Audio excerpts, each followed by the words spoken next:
Okay, maayong hapon sa tanan nato nga mga subscriber din sa atong channel. Kumusta ang nagkalain-lain nato nga mga subscriber din sa atong channel? Inyong ubos nga alaga duay lain, Pastor Robin Ramis din sa Northern Mindanao, magikuyog kaninyo ni nasang laing epistles mga kaibigan. Tayo po ay magpatuloy po tayo dito upang ihayag po natin dito sa harapan ng kamera ang mga bagay na dapat nating matutunan galing po dito sa salita ng Panginoong Diyos. At sa lahat po ng ating mga subscriber dito sa loob at sa labas ng bansa, maraming salamat po sa inyong pagtangkilik dito mga kaibigan sa ating pinag-usapan ngayong hapon mga kaibigan. Okay po, salamat po sa inyong pagtangkilik at saka we have 800 plus mga kaibigan na ating mga subscriber na patuloy pong tumatangkilik dito sa ating video mga kaibigan. So alam po natin na ito po ang kalooban ng Ama upang po tayo ay manatiling matatag sa kaniyang sa kaniyang mga salita mga kaibigan. Kaya dito sa ating channel, 3 dialect po ang gagamitin natin dito.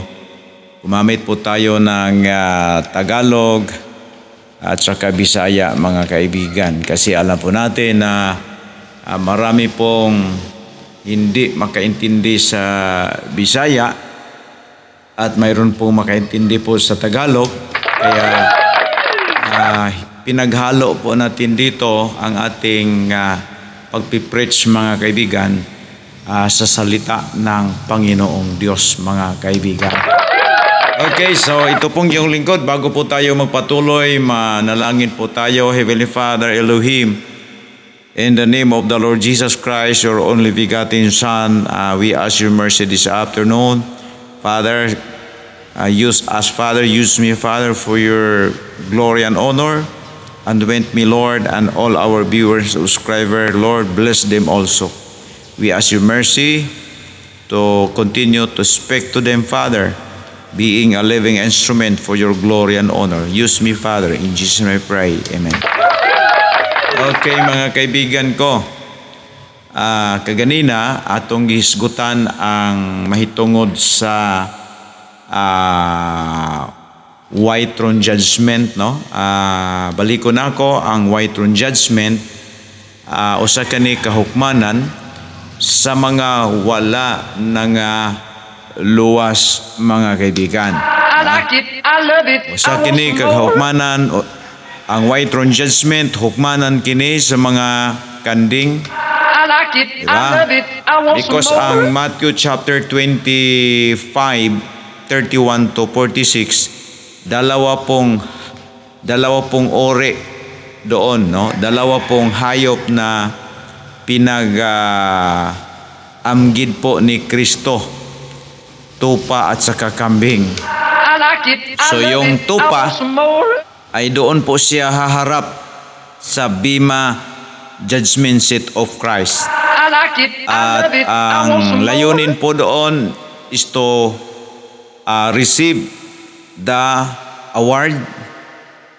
Kasi doon sa Matthew 25:31 to 40, yung una mga kaibigan ay ang mga tupa, no? Yung mga taong Kristiyano, yung mga taong ligtas, parang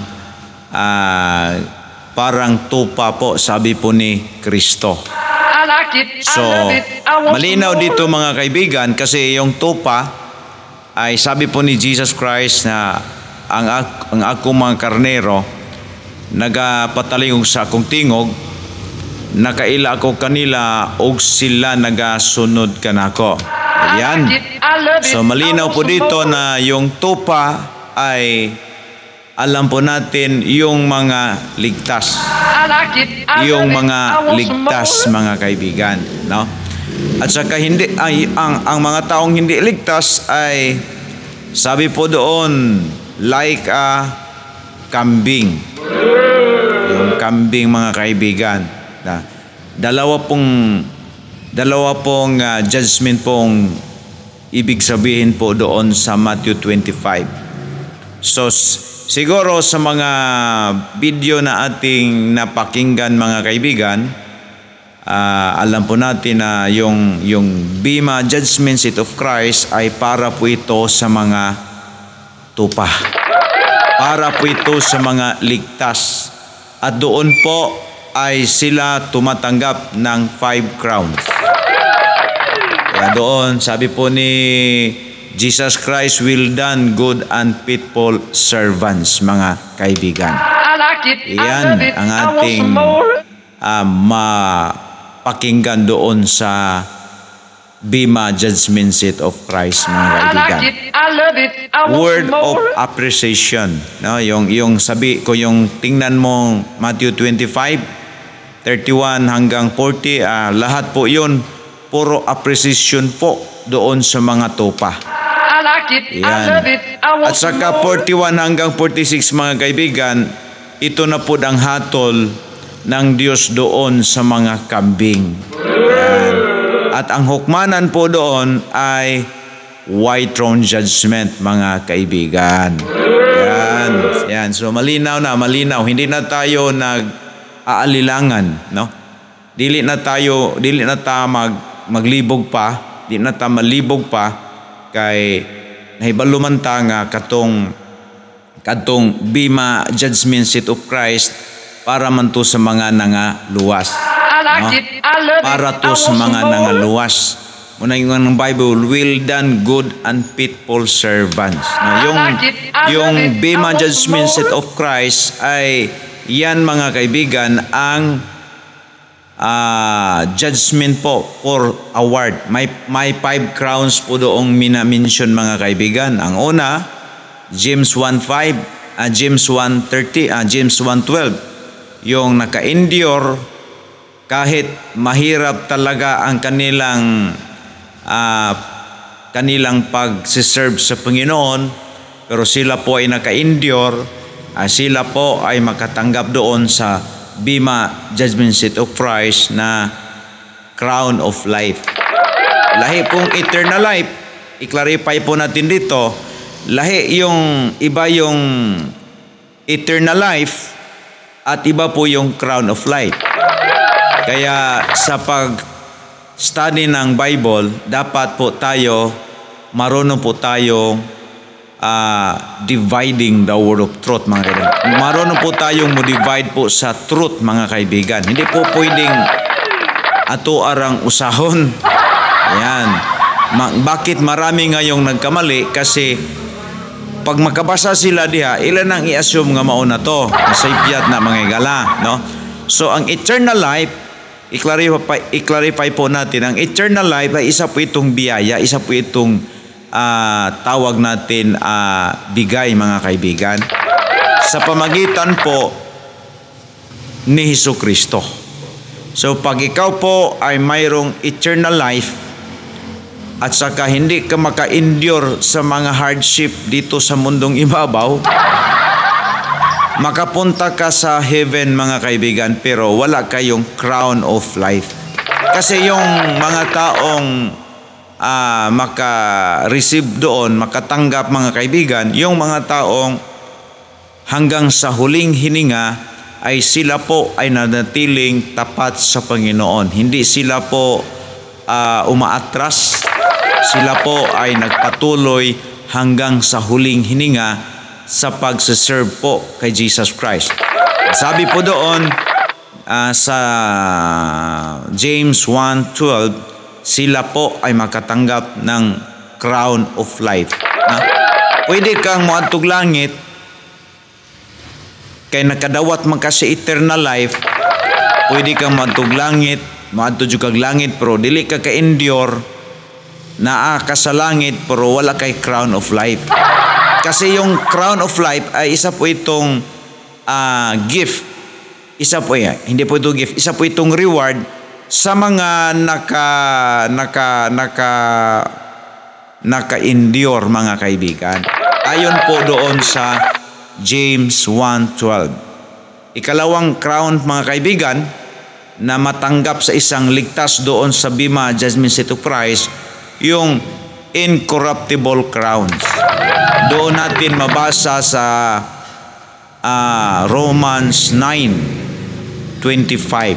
Yung mga taong mayroong, yung mga Christian, yung mga sumasampalataya kay Kristo na mayroong disiplina sa kanilang buhay, mayroon po silang disiplina dito, ay sila po ay makatanggap doon ng tinatawag natin incorruptible crown.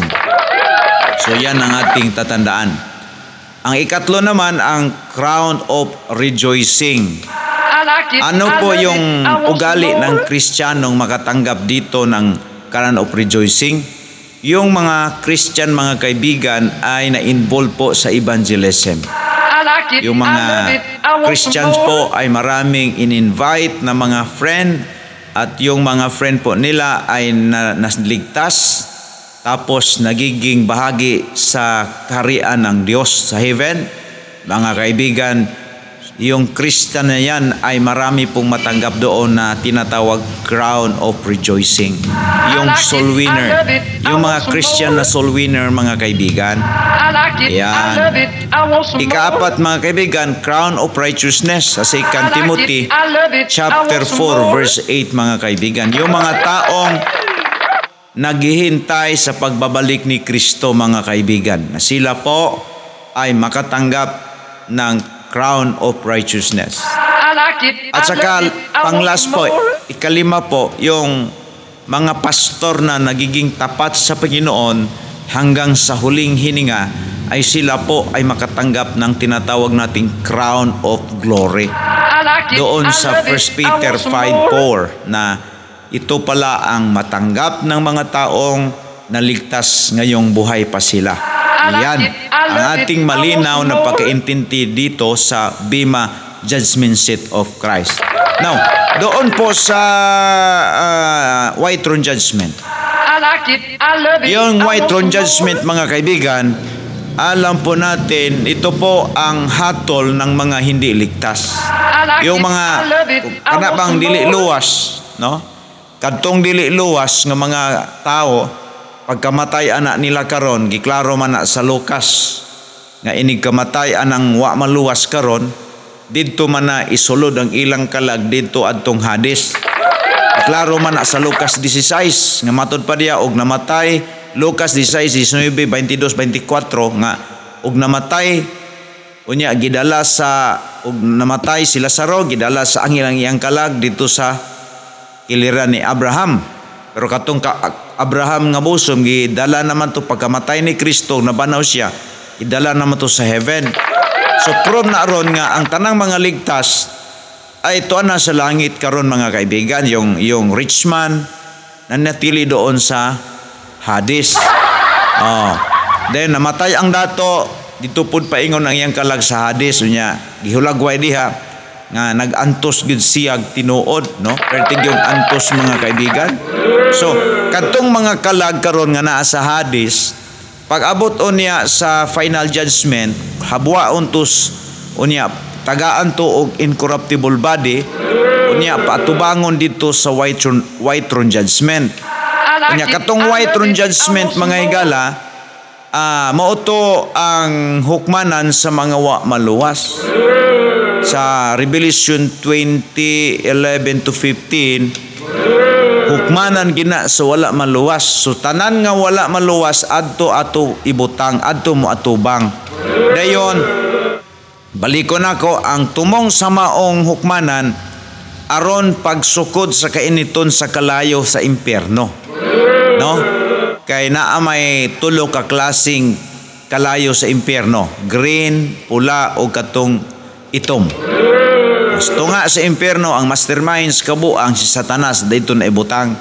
Pero kadtong mga tao nga nailad ni Satanas nga namatay sila o niya wala gyud sila nakadawat ni Kristo adto ibutang sa gitawag nato og green nga kalayo. So katong mga wa kapatay ha, pero wa lang kadawat sa kaluwasan, so di modo adto to ibutang mo nang naay judgment nga gitawag og white throne judgment. Kay dili man na parehas nga basta impero itambog diretso na man ay location didto. Kanang ingon sa Bible nga adunay bahin didto sa linaw nga kalayo. Kanang word nga bahin mo ipasabot bahin-bahinon nila ang lugar sa impyerno. Mo nay purpose sa white throne judgment. So muna nga kita nasayod kita ana kay kini magong pagtuon nato di man ingon basa-basa lang kundi atong pagwali atong yung gitun-an based sa context nga naa diha. Kay kung imong tan-awon ang Revelation 20:11 to 15 puro ginapatay diha ang gisgutan. Patay, dagko, mibarog sa templo, di ba? Mibarog sa templo, mibarog sa hukmanan, sa atubangan sa trono, di ba? Kanong patay man ang dimension diha kay ang ilang padulngan impierno man, gitawag second death man. So ang ilang padulngan mao ang lake of fire nga gitawag second death. Mo na nga ang context diha naka-address good sa mga patay. So mo na nga dili ta ang wala maluwas dito na paingon. Mo na hukmanan sa mga kanding. Pero ang hukmanan sa mga karnero mautong bima judgment seat of Christ nga ato po nang mabasa sa 2 Corinthians 5:1 to 10. Klaro na nga para na sa luwas. Mo na nga kita naatay direksyon sa to ang giwali. Naatay bag ang mga kaibigan sa tong gipreach. Kay nga naman dili man niingon nga basa-basa ra, no? Ato man giistudyuhan diha ang tibuok nga nahisulat sulod sa Biblia. Muna nga ang white throne judgment walay apil ang mga luwas diha.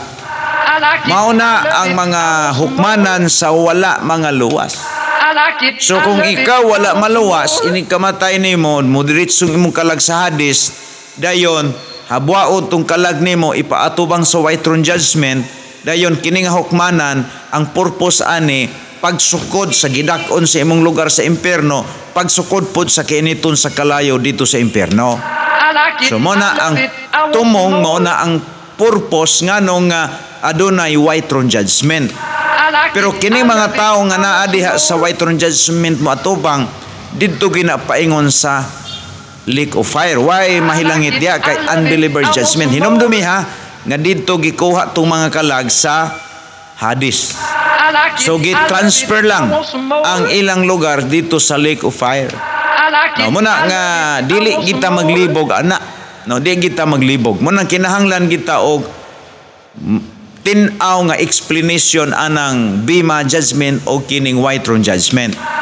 Kay daghang kay mga tao ana karon nga wa kasabot mo nang ilang isagol alibog yung kutaw nimo. Kay dili man na muhaom ang judgment seat of Christ para ram na sa mga nangaluwas para modawat sila ganti.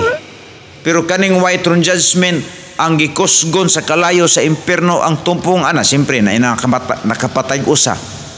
Nya usa nakapatay o nay nakapatay usa, nakapatay 10, nakapatay 20. Alangag isagol na dito ang nakapatay usa, isagol adto nakapatay 20. Dili oy.